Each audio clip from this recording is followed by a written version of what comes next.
आज है 7 जुलाई सन 65 की प्रातः क्लास। रिकॉर्ड चला है प्रीतम आन मिलो। कोई कोई बात समझ पड़ी है, जो बच्चे समझते हैं कि राइट है, वैसे गीतों में भी राइट है। अब प्रियतम अक्षर तो ठीक कहा, तो होता है प्रिय, एक होता है अति प्यारा और एक होता है प्रियतम, माने जिससे ज्यादा प्यारा कोई होता नहीं। तो प्रियतम अक्षर तो ठीक कहा, परंतु जियरा बुलाए। अब जीव यानी शरीर तो बुलाते नहीं है, जीव में रहने वाली आत्मा बुलाती है। क्यों बुलाती है? क्योंकि आत्मा दुखी होती है तो बुलाती है। आत्मा तो कहा जाता है ना, आत्मा में खाद पड़ती है। कौन सी खाद पड़ती है? विकारों की खाद पड़ती है। जैसे सोने में अलाय पड़ता है, सोने में चांदी डाली जाती है, तांबा डाला जाता है, लोहा डाला जाता है। ऐसे आत्मा में भी 4 युगों में खाद पड़ती है। सतयुग में तो सोने समान आत्मा होती है, लेकिन कलाएं तो वहां भी कम होती जाती है ना, तो उतना शुद्ध सोना आत्मा नहीं रहती। त्रेता में चांदी की खाद पड़ती है, द्वापर में तांबे की खाद पड़ती है, कलयुग में लोहे की खाद पड़ती है। तो आत्मा जो सोने मिसल थी वो अब तांबे मिसल भी नहीं रही। कैसी रह गई? लोहा मिसल काली हो गई। कौन सी खाद पड़ती है? विकारों की खाद। माना वी माना विपरीत, कार माना कर्म करने वालों की। क्या? विकर्म करने वाले। जो विकर्म करने वाली आत्माएं हैं उनके संग के रंग की खाद पड़ती रहती है। आत्मा ही सतो प्रधान और आत्मा ही तमो प्रधान बनती है। सात्विक आत्माओं के संग से, सत्य बाप के संग से, सत्य प्रकृति के संग से सतो प्रधान बनती है, और तामसी आत्माओं के संग से तामसी आत्मा बनती है। सच्चा सोना ही फिर झूठा बनता है।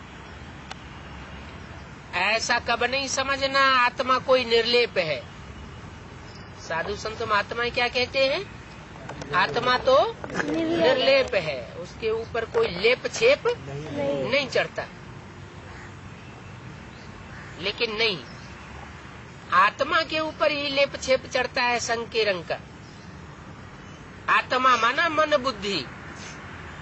मन बुद्धि जैसे लोगों का संग करेगी वैसी ही मन बुद्धि परिवर्तित होती जाएगी।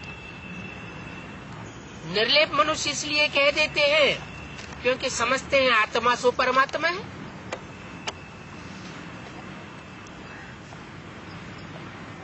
आत्मा ही यदि परमात्मा है फिर तो लेप छेप लगने की बात होती नहीं, क्योंकि परमात्मा तो अभोक्ता है, अकर्ता है।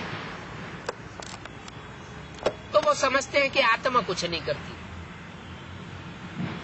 जो कुछ करता है ये प्रकृति के 5 तत्व, जड़ तत्व करते हैं। अब जड़ तो क्या करेगा? जड़ कुछ नहीं करते। आत्मा परमात्मा नहीं होती। अगर परमात्मा होती तो जरूर निर्लेप होती। तो मनुष्य बेचारे मुझे रुए हैं। लेकिन ये है किसकी मत? आत्मा सो परमात्मा, ये मनुष्यों की मत है। परमात्मा को ढूंढते रहे, कहीं भी नहीं मिला तो कह दिया हमारी आत्मा सो परमात्मा। ये रावण की मत है। क्या? रावण की मत। रावण माना अनेक सिरों की मत है। अनेक सिर इकट्ठे होकर के ये आवाज लगा रहे हैं झूठी कि आत्मा सो परमात्मा। ईश्वर के अर्थ जो कुछ भी करते हैं, भक्ति आदि आदि सब ईश्वर से मिलने के अर्थ करते हैं।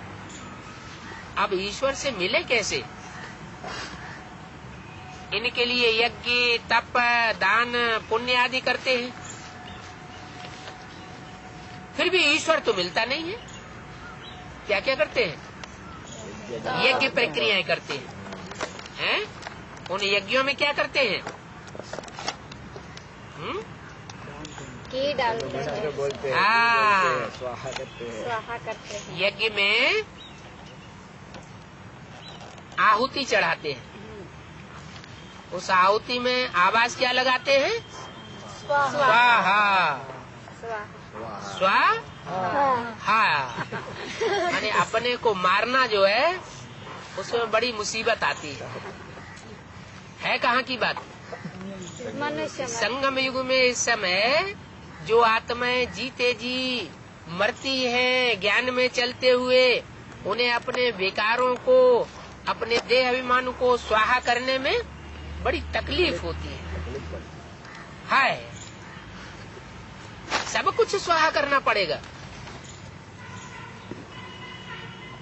तन का अहंकार होता है, धन का अहंकार होता है, बुद्धि का अहंकार होता है, सब स्वाहा। तो उसकी यादगार है वो यज्ञ। तप करते हैं, शरीर को तपाते हैं, दान करते हैं, पुण्य करते हैं, लेकिन वहाँ तो ईश्वर मिलता नहीं है। अगर ईश्वर मिलता तो फिर तीर्थों आदि पर भी नहीं जाते। मिल गया होता तो जाने की क्या दरकार? समझो कोई की मूर्ति से साक्षात्कार हो जाता है, कोई देवता की मूर्ति से साक्षात्कार हो जाता है, परंतु वह भी ईश्वर तो नहीं मिला ना, सिर्फ साक्षात्कार ही तो हुआ। जैसे कोई ने स्वप्न देख लिया तो स्वप्न में देखा हुआ क्या सच्चा होता है क्या? नहीं, झूठा। मिलता तो नहीं है। ईश्वर को सभी पुकारते हैं, हे पतित पावन, हे प्रियतम आओ, क्योंकि आत्मा को दुख होता है। शरीर को चोट लगती है तो आत्मा को दुख फील होता है। आत्मा शरीर से निकल जाती है, फिर शरीर को कुछ भी करो, आत्मा को कुछ भी नहीं होगा। शरीर के ऊपर कोई असर नहीं होता। आत्मा और शरीर कंबाइंड हैं, तो शरीर क्षत विक्षत होता है तो आत्मा को दुख होता है, तो आत्मा को फील होता है। भ्रष्टाचारी श्रेष्ठाचारी आत्मा बनती है। श्रेष्ठाचारी ये 5 तत्वों का बना हुआ शरीर नहीं कहा जाता। आत्मा ही श्रेष्ठाचारी बनती है तो देवता कही जाती है, आत्मा ही भ्रष्टाचारी बनती है तो राक्षस कही जाती है। तुम बच्चे जानते हो सतयुग में कोई दुख नहीं होगा, क्योंकि वहाँ माया का राज्य नहीं होता है, और यहाँ माया का राज्य। माया रूपी 5 विकारों का राज्य है। तुम पुरुषार्थ करते हो सतयुग में चलने के लिए, काहे के लिए पुरुषार्थ करते हो? सतयुग में जाने के लिए। इस दुनिया में धन संपत्ति मिल जाए उसके लिए पुरुषार्थ नहीं करते हो? नहीं। हैं? नहीं। बाबा से योग लगा लें, हमको 1 लाख 2 लाख की लॉटरी मिल जाए नहीं। तो नहीं मिलेगी, हैं? ऐसी लॉटरी नहीं लगा। हाँ, ये योग जो है, जो परमात्मा आकर के सिखाते हैं, ये परमार्थ का योग है, इस लोक के लिए नहीं है। कहाँ के लिए है? परलोक की प्राप्ति के लिए। इस लोक की प्राप्ति के लिए हमें कुछ नहीं चाहिए। इस लोक में तो जो भी प्राप्ति होगी वो अल्पकाल की होगी, सदा काल की प्राप्ति नहीं होगी। तुम पुरुषार्थ करते हो सतयुग में चलने के लिए, वहाँ माया नहीं होती। ये माया का राज्य अब पूरा होने वाला है। हुआ कि हुआ? मनुष्य तो बेचारे कुछ भी नहीं जानते हैं, वो तो माया में लिप्त हुए पड़े। कहते हैं मन को शांति नहीं। इसको शांति नहीं? मन को शांति नहीं। अरे मन को शांति नहीं? मन को तो एकाग्र करो तो शांति होगी। मन को इधर उधर सारी दुनिया में भटकाते रहोगे तो शांति कहाँ से होगी? ये नहीं कहते कि आत्मा को शांति नहीं, कहते मन को शांति नहीं। बेचारे जानते नहीं है। क्या नहीं जानते? कि मन बुद्धि को ही तो आत्मा कहा जाता है। आत्मा कोई दूसरी चीज नहीं है। मन के लिए कह देते हैं। अब आत्मा में मन बुद्धि है, आत्मा कहती है हमको शांति चाहिए। ऐसे नहीं कि मन की शांति चाहते हैं, आत्मा शांति चाहती है। हम आत्मा परम धाम से आती है शरीर में। ये शरीर बिगड़ेल है, इसमें विकृति आती है। लेकिन हम आत्माएं कहाँ से आती हैं? परम धाम से, जहाँ आत्माएं एक जैसी स्टेज में रहती हैं, निसंकल्प स्टेज में रहती हैं। आत्मा को इस दुनिया में आने के बाद आर्गन्स मिलते हैं। आत्मा कहती है कि प्रियतम आने मिलो। कब कहती है? जब आती है आत्मा तो सात्विक स्टेज में आती है, तब नहीं कहती। जब अनेक जन्म लेते लेते संग के रंग में आते आते तामसी बन जाती है, बहुत दुखी होती है, तब कहती है कि हे प्रियतम आन मिलो। हमारा जियरा दुखी है। अब जीव और आत्मा में रात दिन का फर्क है। आत्मिक स्टेज में स्थित हो जाए तो शांति ही शांति।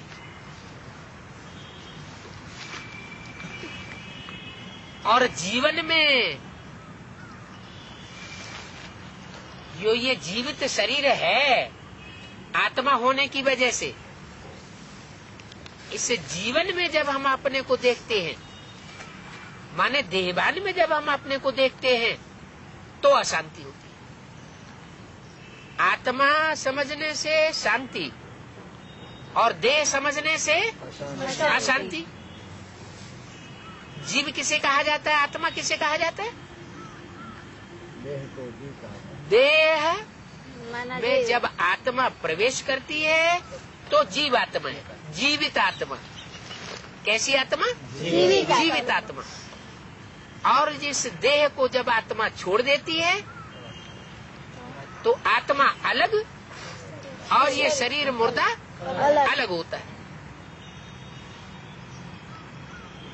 आत्मा शांत देश में रहती है तो शांत है। वहाँ पांच तत्वों का कोई भी असर नहीं होता, क्योंकि वहाँ पांच तत्व है ही नहीं। मन और बुद्धि आत्मा के आर्गन्स हैं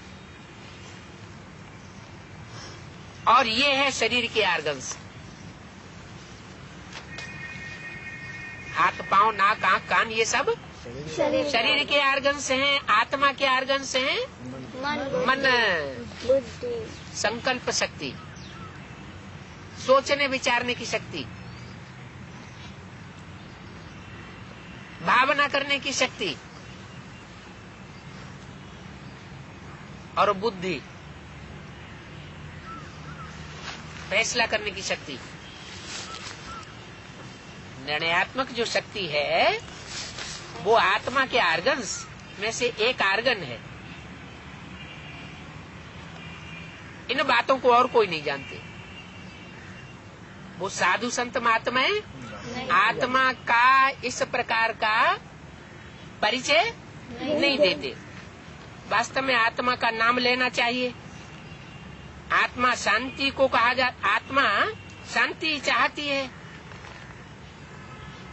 चाहने की बात नहीं है। वास्तव में आत्मा तो है ही शांत स्वरूप।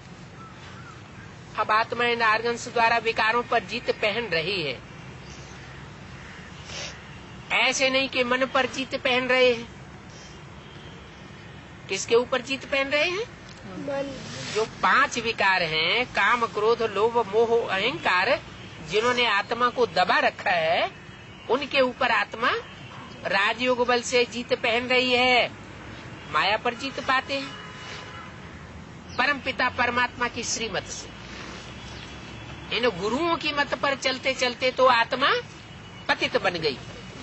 अब हम परम पिता परमात्मा की श्रीमत पर चलने से पावन बन रहे हैं। तो मन को शांति चाहिए। ये कहना रंग हो जाता है कि मन को शांति चाहिए। क्यों?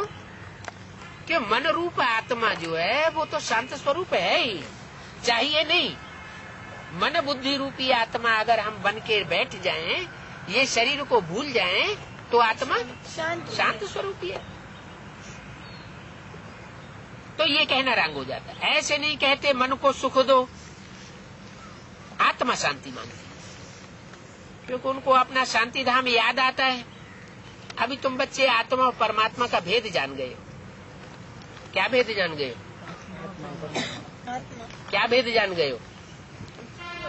आत्मा में और परमात्मा में क्या भेद है? क्या भेद है? आत्मा जन्म मरण के चक्कर में आते हैं, परमात्मा नहीं आते। परमात्मा, परमात्मा कहा माने आत्माओं में जो परम शक्ति वाला है। आत्माओं के बीच में जो परम शक्ति वाला है। परम शक्ति वाला कौन है? शिव बाबा। शिव बाबा, शिव परमात्मा, शिव परमात्मा, शिव बाप या शिव परमात्मा शिव पिता या शिव बाबा? शिव बाबा है? शिव बाबा शिव बाबा।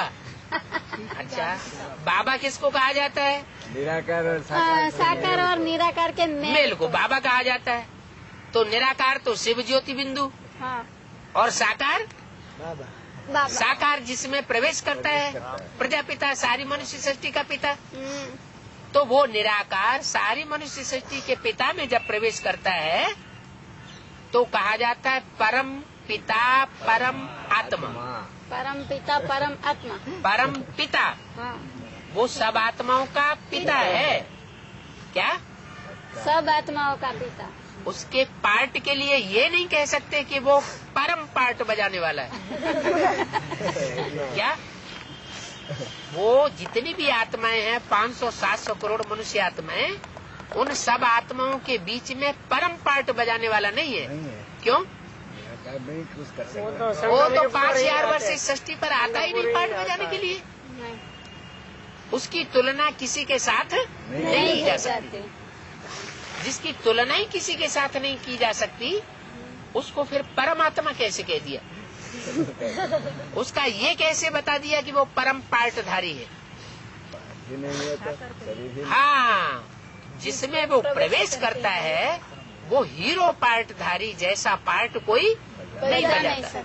वो हीरो पार्टधारी और जितनी भी मनुष्य आत्माएं हैं उनके बीच में परम पार्ट बजाता है। इसलिए उसको कहा जाता है परम आत्मा। लेकिन वो परमात्मा साबित तब होता है जब वो सुप्रीम सोल बाप शिव उसमें प्रवेश करता है। तो अभी तुम बच्चे आत्मा और परमात्मा के भेद को जान गए।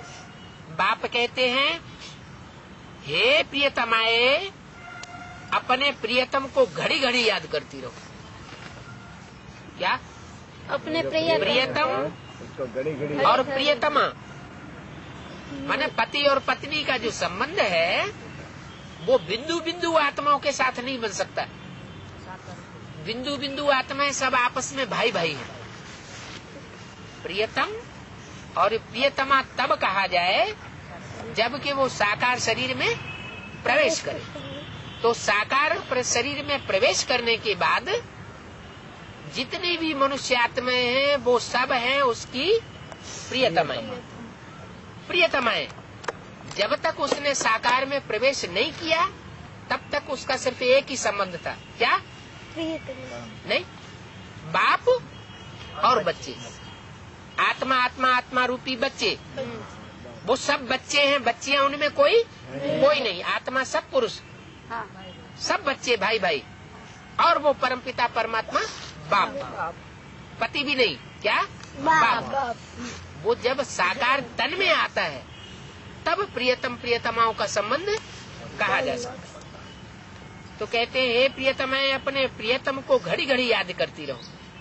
प्रियतम भी जानते हैं कि इन पर माया का बहुत वाइल हो रहा है।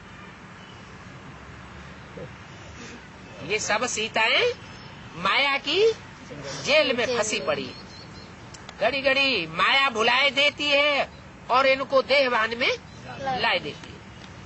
आत्मा को पहचान मिली है, हम शांत स्वरूप है। बाप ने आकर ये पहचान दी है, आत्मा का स्वधर्म शांत है। स्वधर्म को भूलने से आत्मा दुखी होकर के पुकारती है। घड़ी घड़ी हम स्वधर्म को भूल जाते हैं तो पुकारते हैं, क्या? प्रियतम आन मिलो। नहीं तो अगर हम आत्मा को न भूलें तो जैसे हम ज्योति बिंदु आत्मा है, परमपिता परमात्मा शिव भी क्या है? ज्योति बिंदु आत्मा है। तो जहाँ ज्योति बिंदु आत्मा की यादगार है, ज्योति बिंदु आत्मा बुद्धि में बैठी हुई है तो परमात्मा तो याद आ ही जाता है। अगर आत्मा की स्मृति नहीं है तो परमात्मा की भी स्मृति नहीं आ सकती। हमको अपनी शांति चाहिए, मुक्ति चाहिए। शांति के बाद फिर होता है सुख। क्यों? पहले सुख क्यों नहीं है? हाँ, पहले आत्मा शांति क्यों चाहती है, सुख क्यों नहीं चाहती? सुख बड़ी चीज है, यह शांति बड़ी चीज है। शांति बड़ी चीज है। क्यों? क्योंकि मन इधर उधर भटकता है, इसीलिए शांति चाहिए। तो देवताओं को सतयुग में सुख होता है, सुख होता है तो उन्हें शांति नहीं होती क्या? शांति होती है, शांति भी होती है और सुख भी होता है। तो उनका सुख बड़ा हुआ ना, उनको सुख में ही शांति समाई हुई। तो फिर शांति पहले क्यों? आत्मा का स्वधर्म शांति है।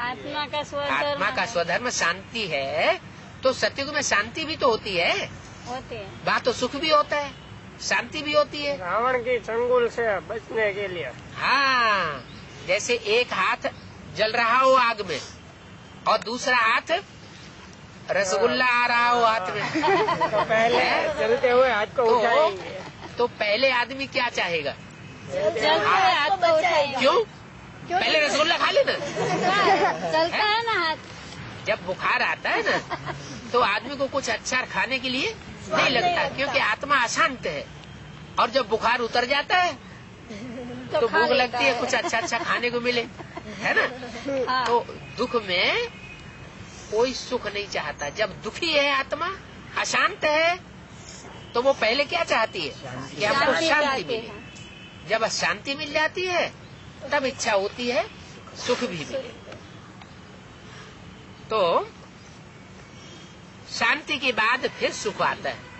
पहले शांति जरूरी है, बाद में सुख भी जरूरी है। सन्यासी लोग भी ड्रामा के राज को तो जानते नहीं है। क्या ड्रामा है? ड्रामा में पहले सुख है, बाद में शांति है ना, बाद में दुख आता है। फिर जब दुख आता है तब शांति मांगते हैं। क्या? ये ड्रामा जो बना हुआ है हर मनुष्य आत्मा के लिए, हर मनुष्य आत्मा पहले सुख भोगती है, फिर दुख में आती है। जब ज्यादा दुखी हो जाती है तो शांति मांगती है। अशांत आत्मा दुख में, अशांत आत्मा शांति मांगती है। और शांत देश में जाने के बाद फिर सुख में आती है। तो ये शांति धाम से सुखधाम और सुखधाम से दुखधाम और दुखधाम से फिर शांति धाम, ये आने जाने का चक्कर लगा रहता है। कैसा चक्कर है? क्या क्या चक्कर है? पहले पहले शांति धाम जाती, अभी की बात करो। पहले हम क्या चाहते हैं? अभी हम जाएंगे शांति धाम। पहले आत्मा शांत हो जाए। अभी जो हम कह रहे हैं ना, हम स्वर्ग में जाएंगे, स्वर्ग में जाएंगे, तो पहले शांति धाम में नहीं। अभी जो रौरव नरक है वो हमने देखा नहीं है क्या? इस दुनिया में जो महाभारत गृह युद्ध होता है ना, खून की जो नदियां बहती हैं, वो नदियां बहने के समय इतना दुख होता है, इतना आत्माएं तंग होती है कि स्वर्ग का नासा सारा उड़ जाता है। तब आत्मा क्या मांगती है? शांति। हमें शांति चाहिए। तो प्रियतमा आन मिलो और आकर के हमको पहले शांति देश में ले चलो। तो सन्यासी लोग ड्रामा के राज को नहीं जानते हैं।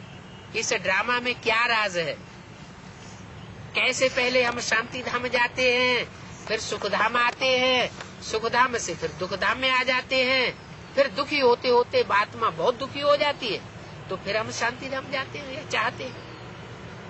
शांति देश को भी वो नहीं जानते हैं।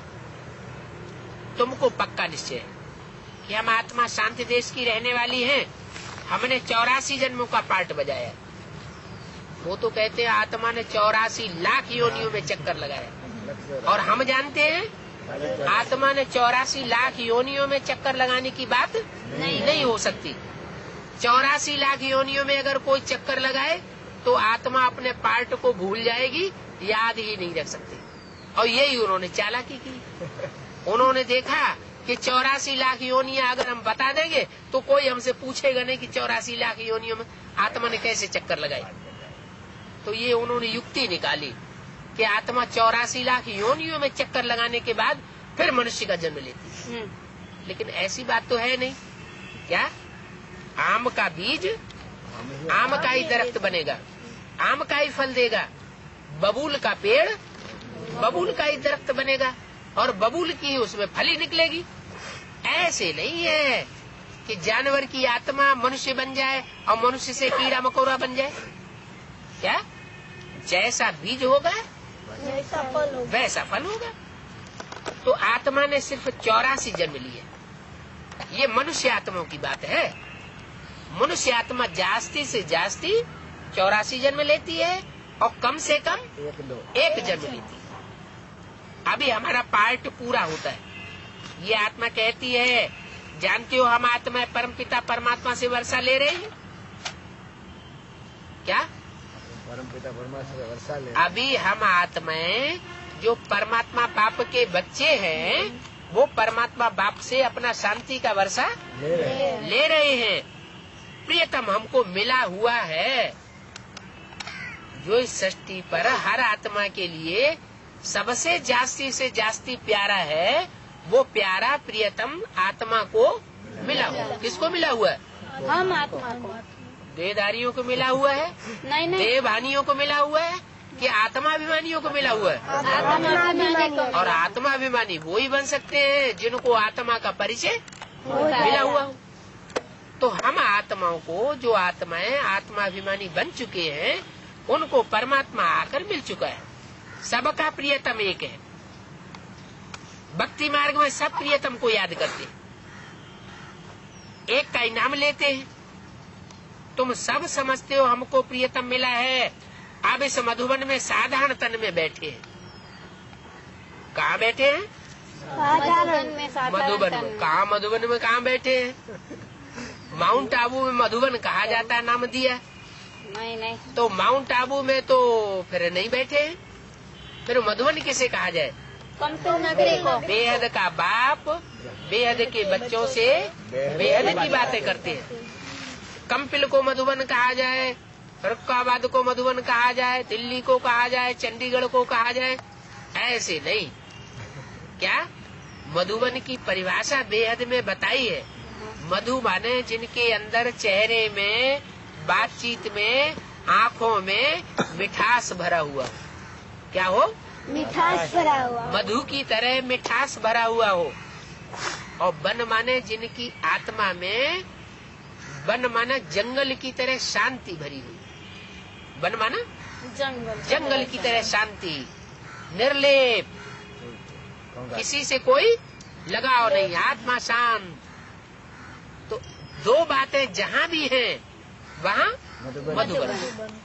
ऐसे मधुबन में बाप आते। अगर वहाँ संगठन में देह अभिमानी आत्माएं बैठी होंगी तो वो मधुबन नहीं हुआ। जहाँ आत्मा में, आत्मिक रूप में बैठे होने वालों का संगठन होगा वो परमात्मा बाप का मधुबन है। मीठी मीठी स्टेज में रहने वाली जो आत्माएं हैं, जो कभी कड़वाहट नहीं फैलाती, क्या कभी ऐसे वाइब्रेशन नहीं फैलाती जिससे एक दूसरे को कड़वाहट पैदा हो जाए, तो ऐसा संगठन क्या है? मधुबन। मधुबन में बाप आते हैं, साधारण तन में बैठे हैं, उनका नाम है ब्रह्मा। ब्रह्मा नाम है ना?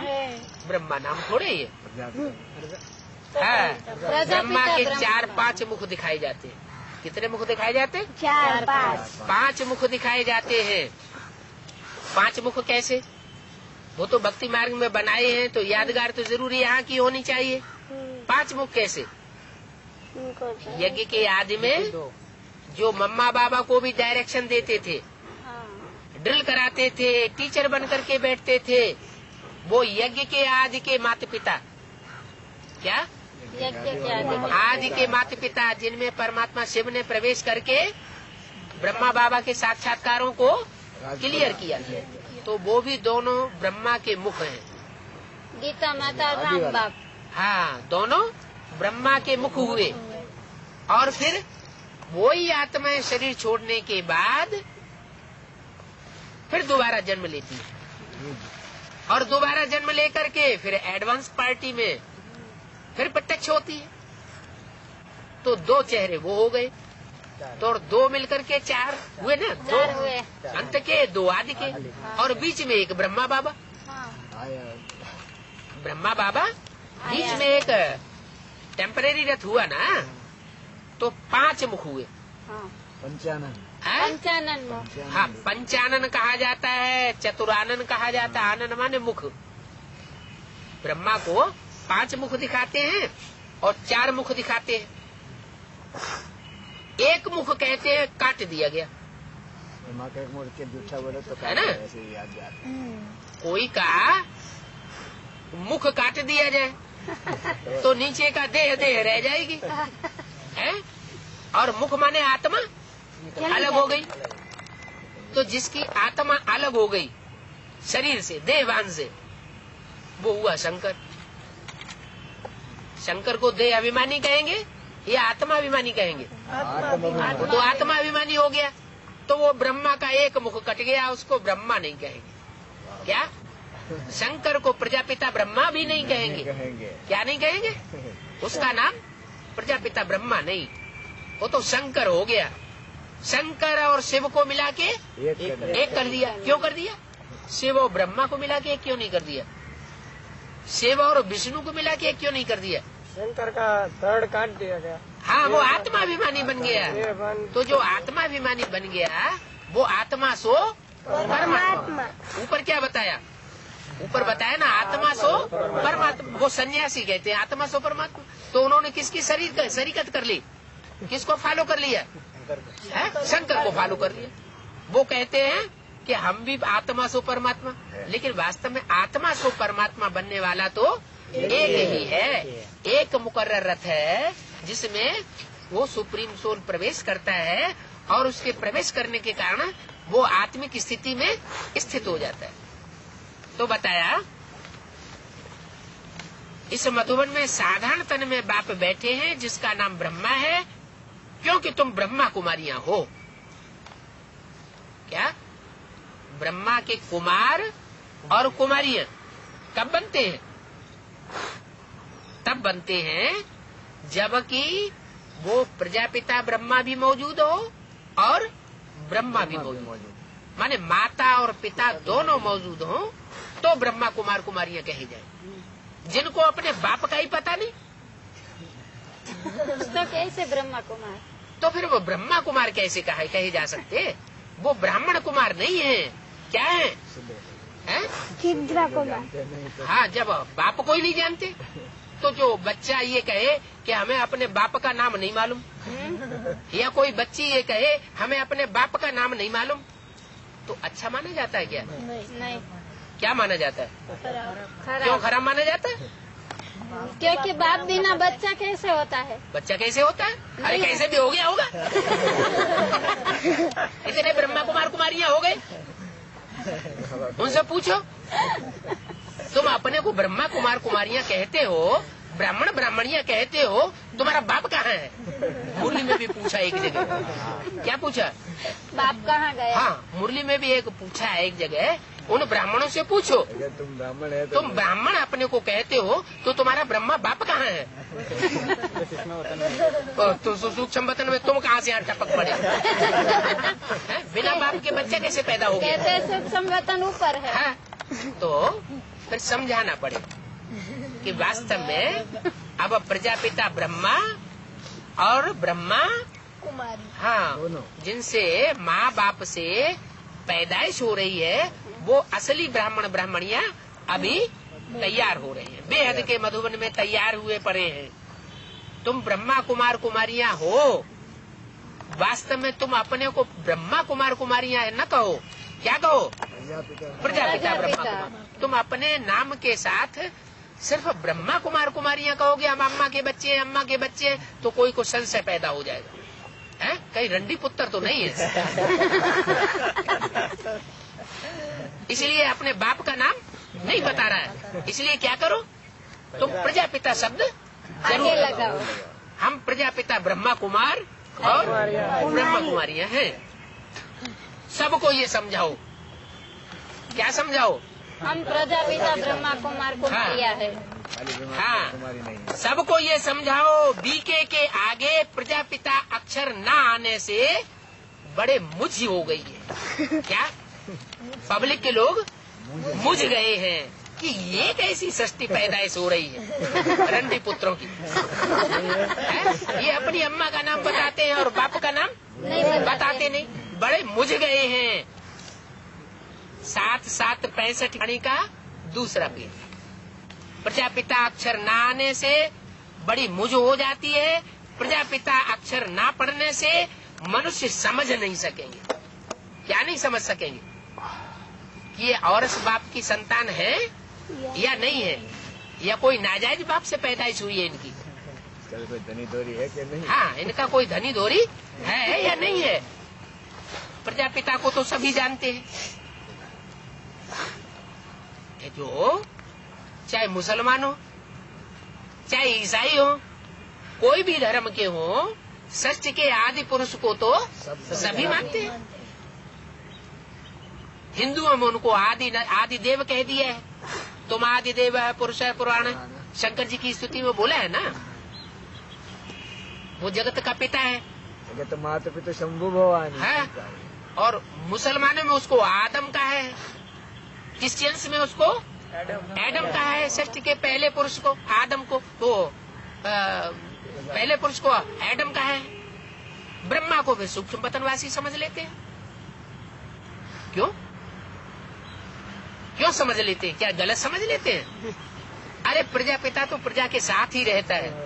ब्रह्मा भले सूक्ष्म वतनवासी हो जाए, ब्रह्मा भले शरीर छोड़ जाए, लेकिन प्रजापिता तो इस सृष्टि पर अंत तक रहेगा। तुम प्रजापिता ब्रह्मा कहेंगे तो समझेंगे प्रजापिता ब्रह्मा कुमार कुमारियां ये बरोबर है। क्या जनरल पब्लिक के लोग भी इस बात को समझेंगे कि ये अपन को प्रजापिता कैसे होता है? अरे कैसे भी हो, तो ये जरूर बरोबर है, अम्मा बाप की संतान है। और नहीं, अगर तुम ये कहेंगे कि हम तो ब्रह्मा कुमार हैं, ब्रह्मा कुमारी हैं, तो लोगों को संशय पड़ेगा। क्या संशय पड़ेगा? बिना बाप के बच्चे। हाँ, बिना बाप के बच्चे तो होते नहीं। कोई न कोई बाप तो जरूर रहा होगा, लेकिन कोई नाजायज बाप रहा होगा। इसलिए पूछा जाता है प्रजापिता से आपका क्या संबंध है। ये बात क्यों पूछी जानी जरूरी है। कोई भी कहे कि हम ब्रह्मा कुमार हैं, तो उनसे कहो कि परमपिता परमात्मा से आपका क्या संबंध है और प्रजापिता से आपका क्या संबंध। संबंध है तो संबंध शरीर के साथ होता है या सूक्ष्म शरीर में होता है या आत्मा का संबंध होता है। संबंध माने समान बंधन है। एक शरीरधारी हो और दूसरा सिर्फ आत्मा हो या सूक्ष्म शरीरधारी हो तो संबंध कहा जाएगा नहीं। तो संबंध पूछना चाहिए। पूछा जाता है प्रजापिता से आपका क्या संबंध है, पूछो तो कहेंगे कि प्रजापिता तो हमारा बाप है। तो बाप है तो कहाँ है, बाप है तो बताओ तुम्हारा बाप कहाँ है। पिता अक्षर तो पहले है ही। जब पहले पिता अक्षर है, शिव को परम पिता परमात्मा कहते हैं और कोई का पिता नाम नहीं है। क्या शिव को परम पिता परमात्मा कहते हैं। परम पिता शब्द पहले क्यों लगता है, परमात्मा बाद में क्यों लगता है। सभी आत्माओं का पिता है, हैं? सभी आत्माओं का जो पिता है। हाँ, पहले तो आत्मा है फिर शरीर है, तो आत्माओं का पिता है परम पिता, इसलिए परम पिता शब्द पहले लगता है। और आत्माओं के बीच में जो परम पार्ट बजाने वाला है वो बाद में है। पहले पिता फिर बच्चा। शिव बाप का पहला बच्चा कौन, प्रजापिता। तो पहले पिता फिर बच्चा। तो अब तुम जान गए हो, एक है पारलौकिक पिता और दूसरा प्रजापिता ब्रह्मा। ये हमारे दो बाप हैं, एक पारलौकिक बाप और एक अलौकिक बाप। लौकिक बाप को तो जानते ही है, तुमने तीनों पिताओं को अभी समझ लिया। इस शरीर को जन्म देने वाला बाप और आत्मा को जन्म देने वाला बाप और गोद लेने वाला बाप। तीनों पिताओं को समझा है और कोई दुनिया में नहीं जानते हैं। सतयुग में भी पारलौकिक बाप को नहीं जानते। क्या लौकिक बाप को वहाँ भी जानते हैं, पारलौकिक बाप को अलौकिक बाप भी वहाँ कोई नहीं जानेगा। वहाँ उनका एक पिता होता है। कहाँ, सतयुग में देवताओं का एक बाप होता है। अभी संगम पर तुम्हारे तीन बाप हैं। क्या संगम कब तक, जब तक तीन बाप हैं तो संगम में हो। वो ब्रह्मा कुमार कुमारी क्या कहते हैं, हम कौन से युग में हैं, संगम युग में। अगर तुम संगम युग में हो तो तुम अपने तीन बाप का परिचय दो और संबंध बताओ और उनका एड्रेस दो। नहीं मालूम ऐसा कहते हैं, नहीं मालूम ऐसा। नहीं मालूम तो तुम अपने ब्रह्मा कुमार कहना बंद करो। तो उसके साथ झगड़ा करे तो वो उसका जोर बड़ा है पैसों से। तो कोई बात नहीं, तो तुम किनारा कर जाओ। कोई को क्रोध आता है तो बाबा ने क्या कहा, कोई लाल पीली आंखें करता है तो वहां से खिसक जाओ, किनारा कर जाओ। लड़ाई थोड़ी करनी है। तो तीनों ही पिताएं संगम पर हो सकते हैं। क्या कहा, ये खास बात बता दी। अगर संगम है तो कितने पिताएं होने चाहिए प्रैक्टिकल में, तीन बाप होने चाहिए। अगर कोई कहे कि हम संगम युग में हैं और हम ब्राह्मण हैं, तो उन ब्राह्मणों से कहो कि तुम अपने तीन बाप बताओ, पहले तीन बाप बताओ और तीनों बाप का एड्रेस बताओ। अगर तीनों बाप का तुम एड्रेस बताते हो, तीनों बाप तुम्हारे जिंदा हैं, मौजूद हैं, चलो मौजूद न भी हो, किसी का लौकिक बाप शरीर छोड़ गया हो तो उसका फोटो तो होगा ही, वो तो हो सकता है, लेकिन कम से कम अलौकिक बाप और पारलौकिक बाप जरूर होना चाहिए। तो तीनों ही पिताएं संगम पर हो सकते हैं और किसी युग में नहीं हो सकते। फिर कभी नहीं हो सकते। एक है ऊंचे से ऊंचे बाप जिससे वर्षा मिलता है। तीनों बापों में सबसे ऊंचा बाप कौन है, पारलौकिक बाप। शिव बाप है ऊंचे से ऊंचे जिससे वर्षा मिलता है। तो उसका भी एड्रेस तो होना चाहिए ना जिससे वर्षा मिलना है। वर्षा कोई हवा में लेना है या प्रैक्टिकल में लेना है? प्रैक्टिकल में प्रैक्टिकल में सुख शांति का वर्षा लेना है तो कोई तो राजधानी बना के जाएगा ना। वो धर्म पिताएं तो सिर्फ धर्म स्थापन करके जाते हैं, और हमारा बाप पारलौकिक कैसा आया हुआ है? सिर्फ धर्म ही नहीं स्थापन करके जाता है, लेकिन राजधानी स्थापन करके जाता है सुख की दुनिया की, सतयुग की राजधानी स्थापन करके जाएगा। तो जो राजधानी स्थापन करके प्रैक्टिकल में जा रहा है वो प्रैक्टिकल बाप शरीर से द्वारा चाहिए ना, बिना शरीर के कैसे प्रैक्टिकल राजधानी स्थापन करेगा? तो बोला वो है ऊंचते ऊंच बाप जिससे वर्षा मिलता है।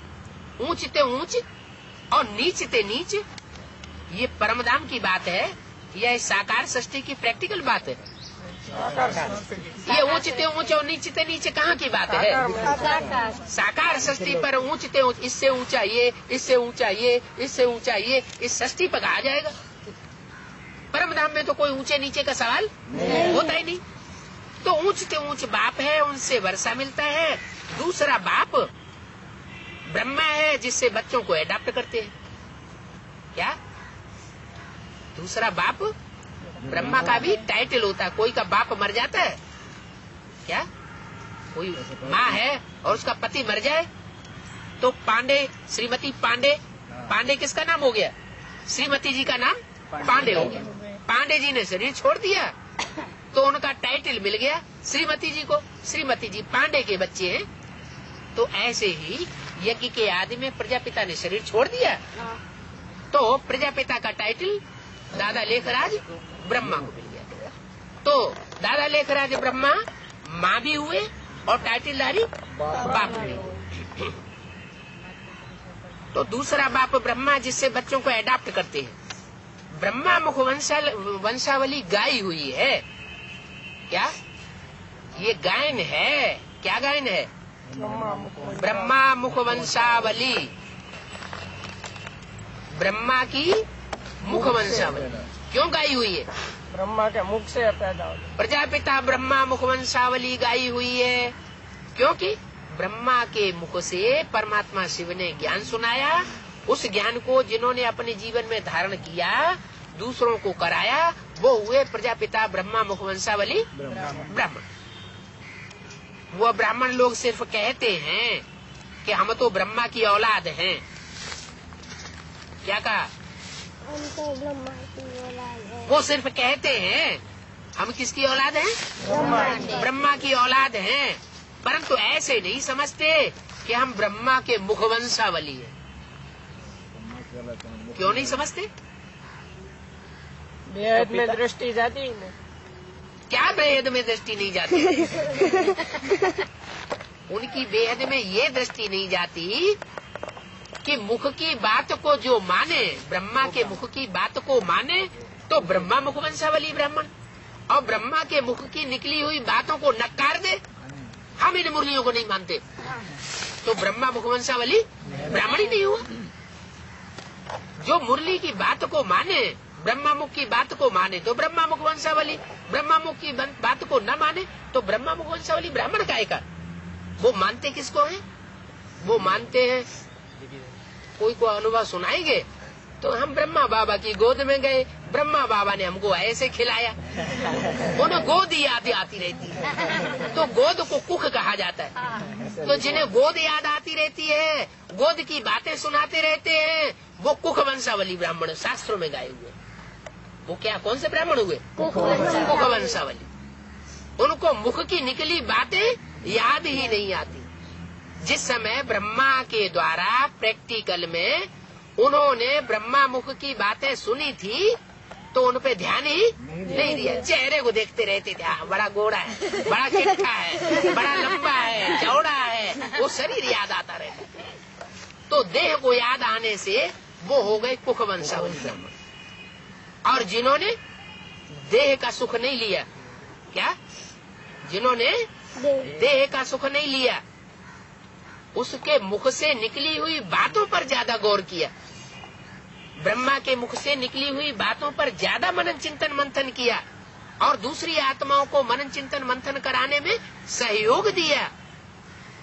वो हो गए ब्रह्मा मुखवंशावली। मुरली से प्यार तो मुरलीधर से प्यार, मुरली से प्यार नहीं तो मुरलीधर से प्यार काहेगा। तो बताया कि वो ब्राह्मण सिर्फ कहते हैं कि हम ब्रह्मा की औलाद हैं, ब्रह्मा कुमार कुमारी हैं, परंतु ऐसे नहीं समझते कि हम ब्रह्मा के मुखवंशावली। ये नशा उनको नहीं है, मुखवंशावली होने का नशा नहीं है, उनको कुखवंशावली होने का नशा है। भले मुख से नहीं कहते हम कुखवंशावली है, लेकिन प्रैक्टिकल में अंदर से समझते हैं। उनको याद क्या आती है 18 जनवरी के दिन?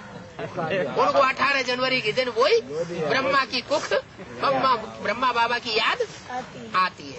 इसलिए इस साल ब्रह्मा बाबा ने एक फैसला कर दिया है, जब हम 18 जनवरी को आएंगे तो 18 जनवरी को खास याद करेंगे साकार की।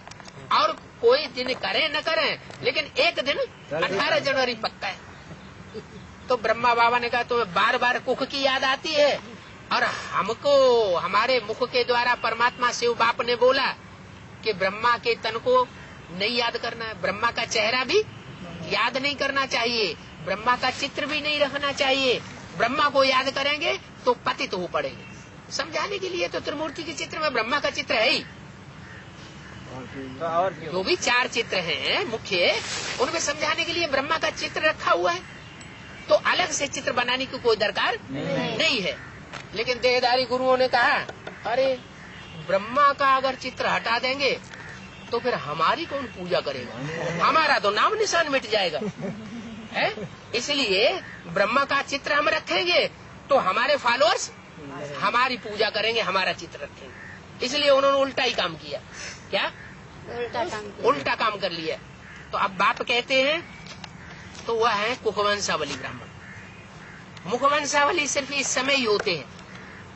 क्या मुखवंशावली सिर्फ इस समय होते हैं? किस समय? संगम युग। कौन से संगम युग में होते हैं?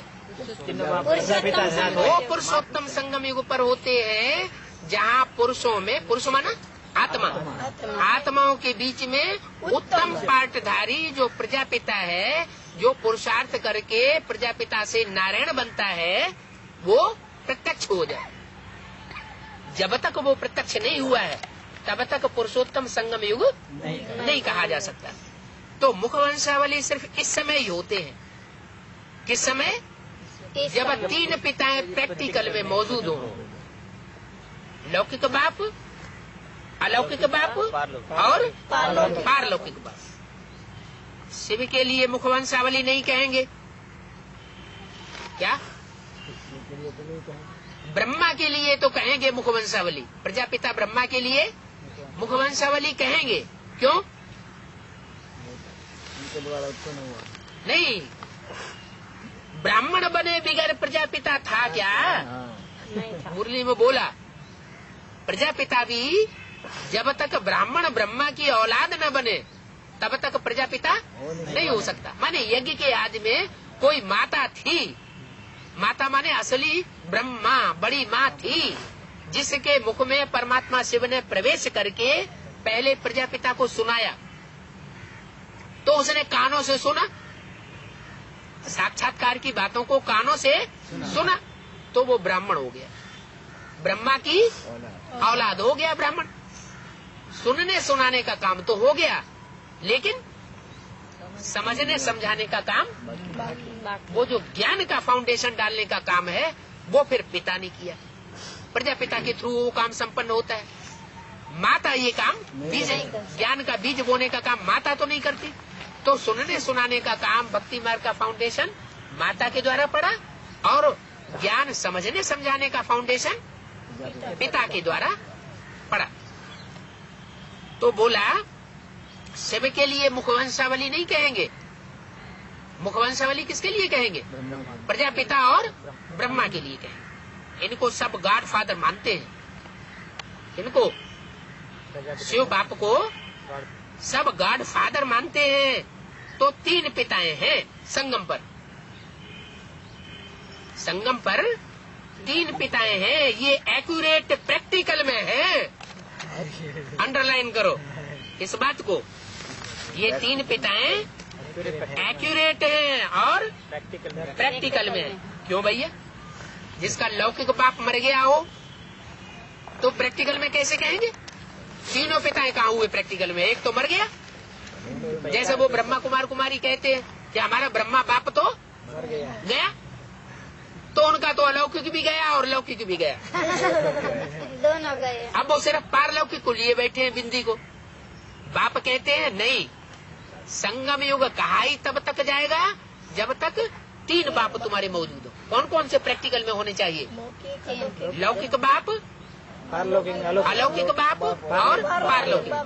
अच्छा, इस देह को जन्म देने वाला किसी का बाप शरीर छोड़ गया, माता ही तुम्हारा बाप जिंदा है, है? तो तुम्हारा लौकिक बाप तो है नहीं, तुम तो संगम युग में नहीं है, हो कि नहीं? कैसे हो? तुम्हारे 3 बाप कहाँ हैं? फोटो है ना, वो ब्रह्मा कुमारी अभी कहेंगे हमारे ब्रह्मा बाप का फोटो है। बाबा तो कहे प्रैक्टिकल में होने चाहिए, तीनों बाप प्रैक्टिकल में होने चाहिए। हाँ, तो समझो इस बात को। बाबा ने कहा तुम ऐसे समझो कि जो शरीर को जन्म देने वाला बाप था वो तो था, है? लेकिन अब हमने नया जन्म ले लिया। अब हमने गोद ले ली। किसकी गोद ले ली? प्रजापिता की। प्रजापिता ने हमको गोद में लेकर के ब्रह्मा की गोद में छोड़ दिया। तो वो प्रजापिता तुम्हारा लौकिक बाप भी हो गया। क्या? अगर तुमको घर वाले जो बाल बच्चे हैं धक्का दे दें तो प्रजापिता तुमसे ये नहीं कहेगा नहीं हम तुमको धक्का दे दें, हम नहीं रखेंगे। धक्का देगा? फिर तुम्हारा बाप काहेगा हुआ है? कोई भी कन्या हो, अगर उसको ससुराल वाले धक्का दे देते हैं तो वो कहाँ जाती है? बाप के घर में जाती है कि नहीं जाती है? तो बताओ, तुम तो कहती तुम्हारा लौकिक बाप है ही नहीं दुनिया में, है कि नहीं? नहीं है? कभी कहती हाँ है, कभी कहती नहीं। और ब्रह्मा कुमारियों के साथ में ज्यादा बैठती तो नहीं हो, ब्रह्मा कुमारियों को संग लग गया हो, है? क्यों? बोलो। अरे वो पूर्व जन्म की बात हो गई। क्या? हाँ, नई गोद ले ली। तो जब गोद ले ली जाती है किसी बच्चे की तो वो भी तो इसी दुनिया में गोद ली जाती है ना। जो गोद लेने वाला बाप है वो भी तो लौकिक दुनिया का बाप कहा जाएगा ना। तो वो लौकिक बाप भी है और इस लोक का है कि नहीं? प्रजापिता, प्रजापिता इस लोक का बाप भी है और अलौकिक बाप भी है, क्योंकि ज्ञान सुनने और सुनाने की माध्यम है। और दूसरा तीसरी बात, उसमें सुप्रीम सोल शिव बाप भी प्रैक्टिकल में कार्य कर रहा है कि वो जो ज्ञान देता है वो ज्ञान और कोई मनुष्य मात्र तो दे नहीं सकता। तो ये एक्यूरेट प्रैक्टिकल में है कि तीनों बाप संगम युग पर अभी मौजूद है। 3 पिताएं हैं, शिव बाबा के और प्रजापिता ब्रह्मा के सब संतान हैं। क्या? सारी मनुष्य सृष्टि निराकार को तो सब मानते हैं, लेकिन साकार को जब तक पहचाना नहीं है तब तक मानते नहीं। लेकिन 5000 वर्ष पहले जो हुआ था सृष्टि का पिता, उसको तो सब मानते हैं। तो कहा प्रजापिता को सारी दुनिया मानती है और शिव को भी सारी दुनिया अपना बाप मानती है। सारी दुनिया उनकी संतान है। लौकिक की तो है ही है, ये पक्का याद करना चाहिए कि हमको 3 बाप हैं। फिर समझाया जाता है परमपिता शिव बाबा का कोई बाप रचयिता नहीं है। क्या कहा है? किसका रचयिता कोई नहीं है? परमपिता परमात्मा। परमपिता का रचयिता नहीं है या परमपिता परमात्मा बाप का रचयिता नहीं है? परमपिता का रचयिता कोई नहीं। वो तो है, वो तो बात सही है। परमपिता का रचयिता तो कोई नहीं है, वो तो रचयिता की बात ही नहीं, क्योंकि रचना आत्मा की रची नहीं जाती। वो सुप्रीम सोल तो आत्मा है, आत्मा कभी रची जाती है क्या? वो तो अनादि है, उसके रचने का सवाल ही नहीं। तो सुप्रीम सोल का बाप होने का तो कोई सवाल है ही नहीं। लेकिन हम आत्माएं जो हैं, हम आत्माओं का बाप तो सुप्रीम सोल है, लेकिन वो रचने की बात नहीं है। आत्माएं भी अनादि है और सुप्रीम सोल बाप भी अनादि। उसमें रचना रचयिता की बात नहीं आती। रचना रचयिता की बात वहाँ आती है जो चीज न मौजूद हो वो पैदा हो जाए। क्या? जैसे कहा जाता है कुम्हार घड़े का रचयिता है। घड़ा पहला नहीं होता। पहले घड़ा नहीं था, मिट्टी थी, घड़ा तो नहीं था। नहीं। लेकिन फिर कुम्हार ने क्या किया? घड़ा बना दिया। तो ऐसे ही सुप्रीम सोल बाप इस सृष्टि पर जब आता है तो प्रजापिता में प्रवेश करके हम आत्माओं को बच्चा बनाता है, बच्चा और बच्ची। तो कहा जाता है कि प्रजापिता हुआ रचयिता और हम बच्चे आत्माएं हुए रचना। ब्रह्मा कुमार और ब्रह्मा कुमारी। ओम शांति। आत्मा की उत्पत्ति परमात्मा में से होती है। आत्मा की उत्पत्ति परमात्मा में से होती है। उत्पत्ति होती नहीं, आत्मा तो अनादि, अभी तो बताया। तो फिर दोनों भाई भाई न हो सकते? जो नहीं, भाई बहन इसलिए नहीं हो सकते, हमें अपना पता ही नहीं है। जब वो आके बताता है तब हमें अपनी पहचान होती है। वो भी ब्रह्मा के द्वारा बताता है, अम्मा के द्वारा। क्या बाप की पहचान कौन देता है? माँ देती है। तो माँ के द्वारा वो आकर के हमको अपनी पहचान देता है, तभी तो पता चला कि हम आत्मा हैं। पहले तुम जानते थे हम ज्योति बिंदु आत्मा है? तो जब तुमने जाना तभी तो पैदा हुए। नहीं, आत्मा थी तो पहले ही। ये रोशनी तो आंखों में से पहले से ही निकल रही थी कि नहीं? तो आत्मा तो थी, लेकिन पहचान नहीं।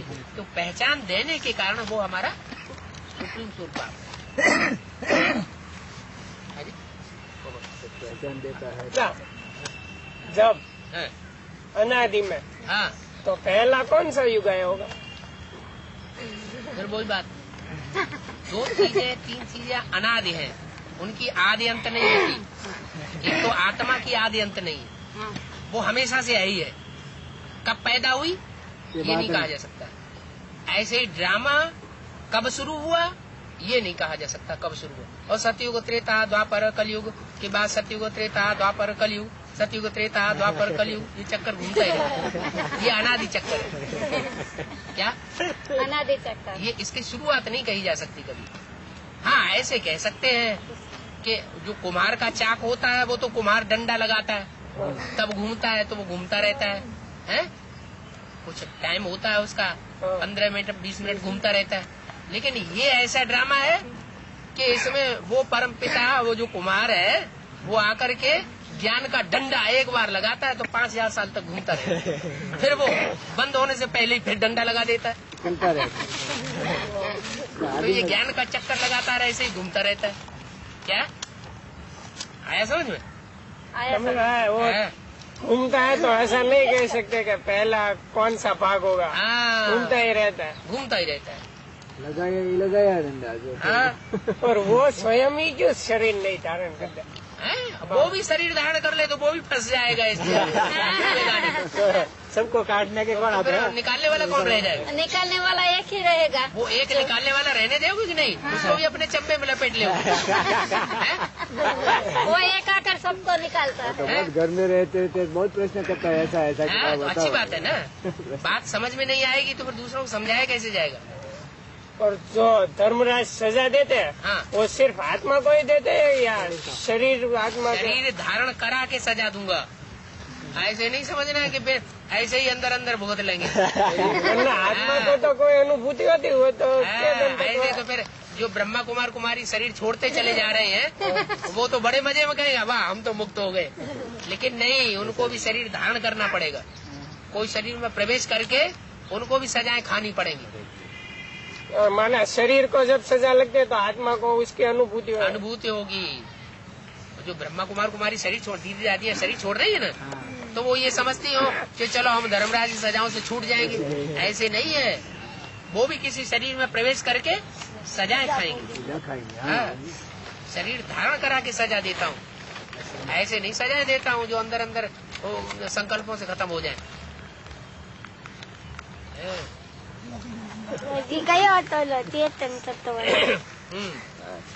कैसे कराते हैं? फिर वही उत्पत्ति। 5 तत्व कभी उत्पत्ति नहीं होती इनकी। नहीं, उसको जैसे ये शरीर है, ये शरीर जला दिया जाएगा, राख बन जाएगी, फिर राख में मिल जाएगी।